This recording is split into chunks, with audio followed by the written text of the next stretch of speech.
Hi, y'all. This is Joe, aka Old Man Runner. Um, this is my first YouTube video, and it's kind of like a little story about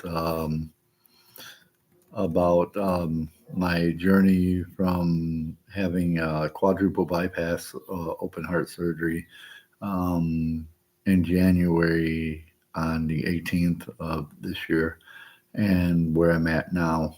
Um, I have what they call a zipper. It's a scar that runs from here just down to the sternum, where they cut me open. They cut open my sternum, pulled it apart, got to my heart, put me on a couple of machines to keep my heart going, or to keep me alive while my heart was stopped. They did an incision on my right leg, just below the knee, to harvest the saphenous vein, they call it, saphenous vein, to make uh, byproduct arteries, or to help bypass the four arteries that were clogged. Surgery was like around 7 a.m. on the 18th of January, and my wife was there. My mom and my son showed up, and they were there. It was about 5, 6 hours of surgery, and then with everything, and then I was back in recovery, hooked up to a bunch of tubes and machines and wires, and basically looked like RoboCop uh, in the beginning when you see him being operated on. But anyway, so yeah, you know, I spent 6 days in ICU in the hospital. Well, about four in ICU, and then two were non ICU, but they were so busy that I spent all that time in ICU. Um, and like the third or fourth day, they pulled the tubes out of the drainage tubes that were in my body up to my heart, which gave me a lot of relief. And yeah, and of course, I did what they call AFib, where my heart rate was going really high on the second day, and then of course my blood pressure was going really low. So high for the heart rate, they give me drugs for that through my IV, and then of course my blood pressure went low, really low, so they had to give me IV drugs for that as well. And so that was, and then of course I developed a small fever, so they had to give me drugs for that as well. So it was kind of like up, down, like a teeter totter seesaw. Anyway, yeah, it was kind of a rough, uh, at least 4 days was rough. And I ended up getting out on the 23rd of yeah, 23rd of January. And of course, my wife picked me up and took me home, but we ended up stopping to grab a bite to eat because the hospital food was not really fulfilling at all. Um, Being a type 2 diabetic, I was kind of stuck on a certain diet, and that was not good to me. So, anyway, and then the very next day, I went to Bible study at the church, and everybody was quite uh, like surprised to see me there that fast. But yeah, I went there um, and saw some of the people in my congregation that is there, uh, and then I went home after Bible study, and it was a pretty interesting first day out. Um, Recovery is still going on, and I had to set up like I think 5 or 6 doctor's appointments, different doctors, surgeon, cardiologist, all of those good doctors that I had, and um, was on like a ton of drugs.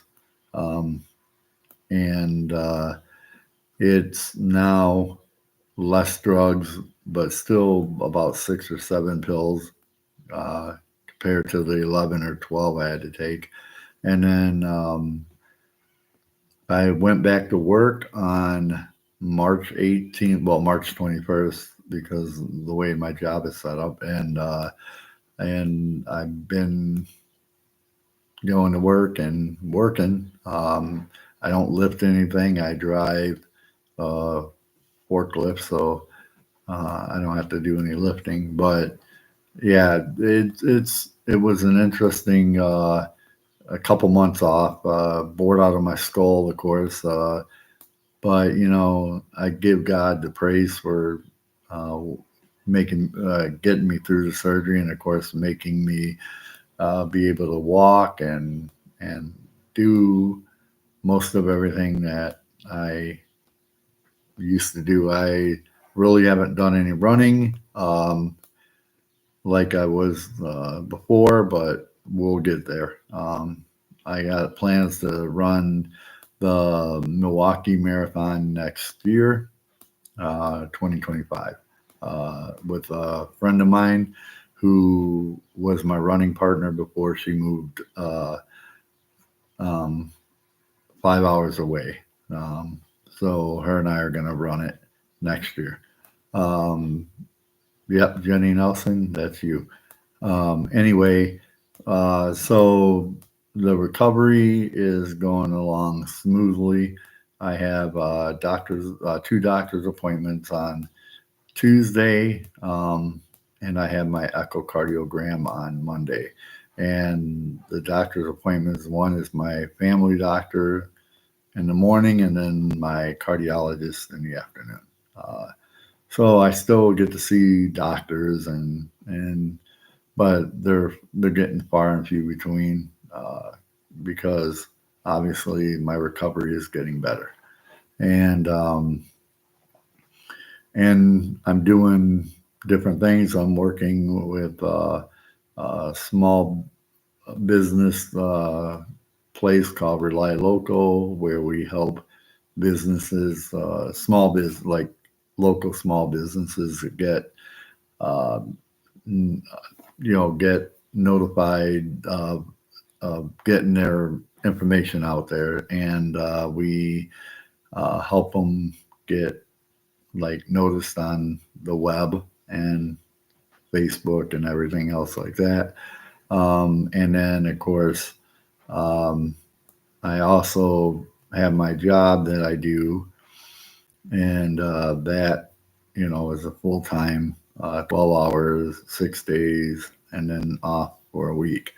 And of course, I got things planned with my wife because we both work the same jobs or the same shift and at the same place, and so we have that time off together.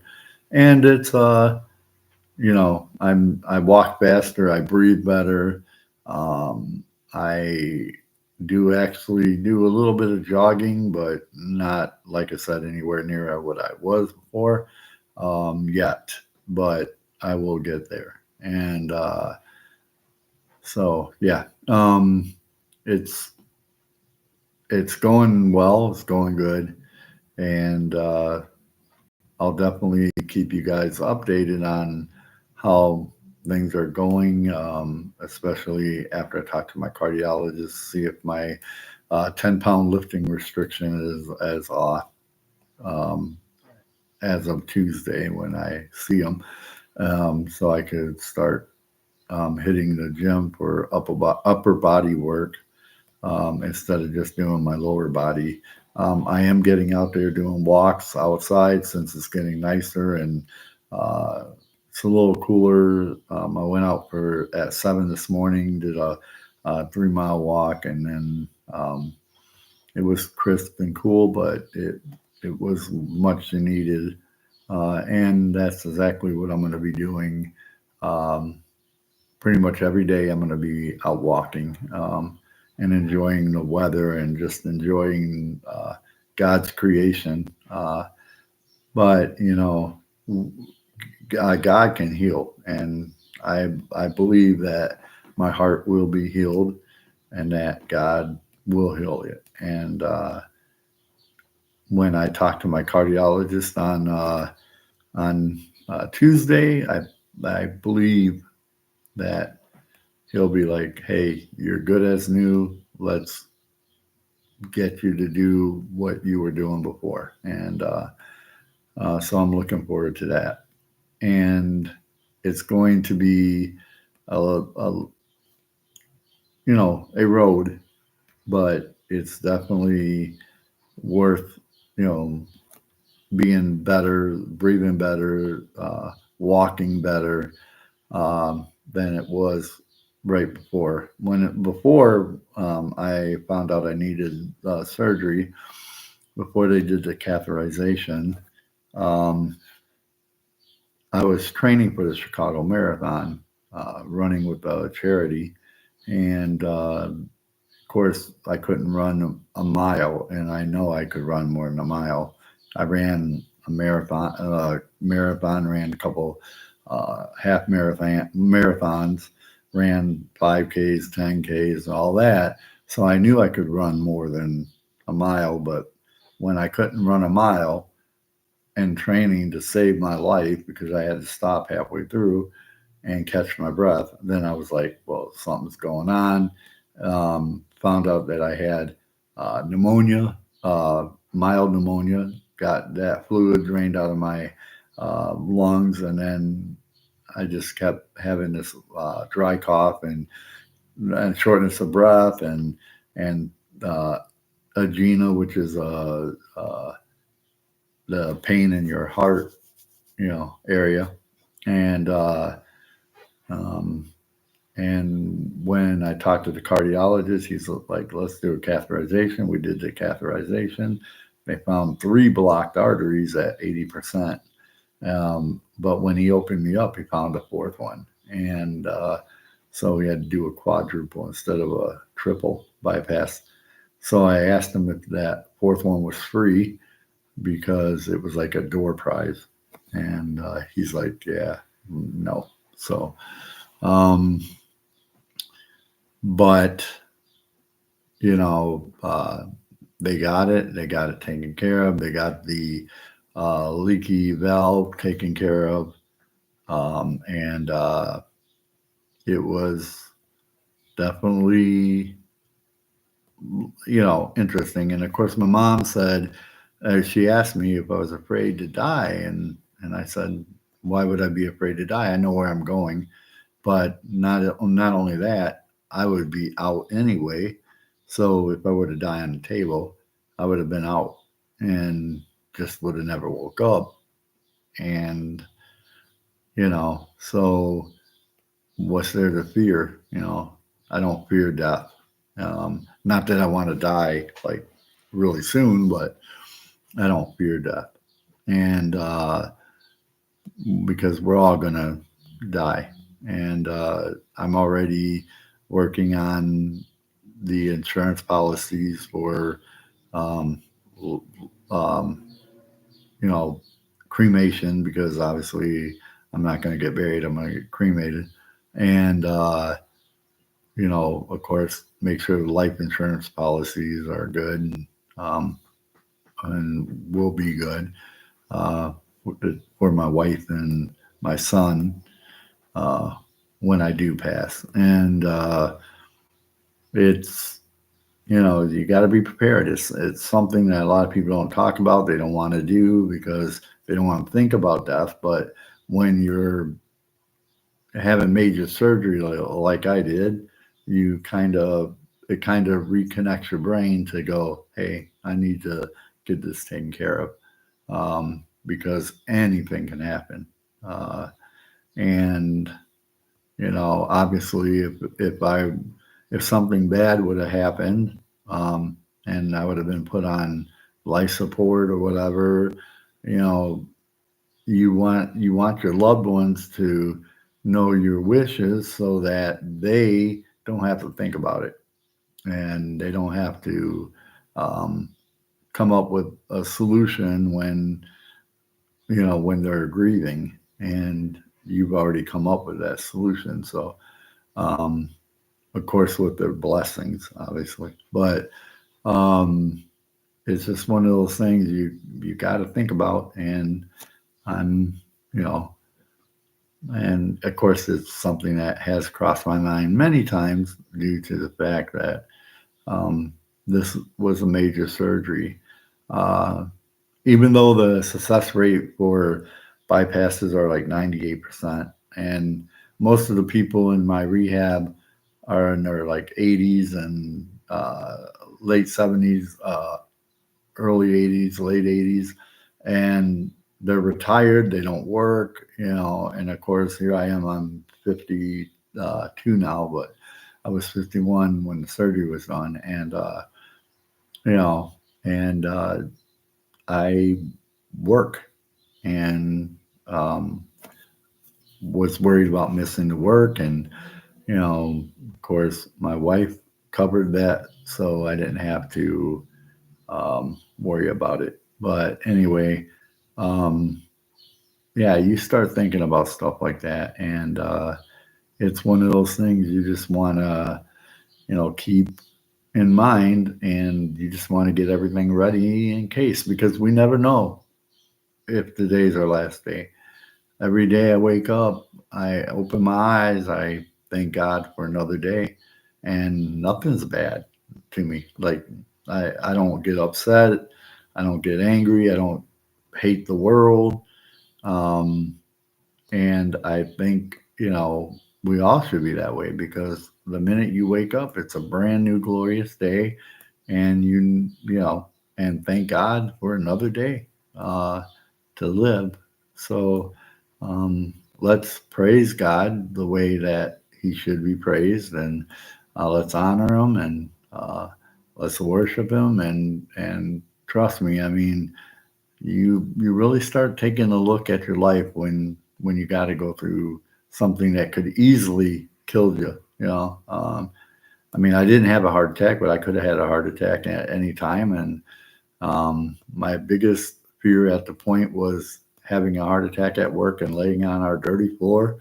But you know, I never had a heart attack, and I probably wouldn't even have noticed it until, I mean, the warning signs were there, obviously, but because I would get chest pains if I got too strenuous. But um, the warning signs were there, but I never, got hit with a heart attack, and it got caught way before that. So I'm good for another 16, 17 years, according to the doctors, before I would need another one.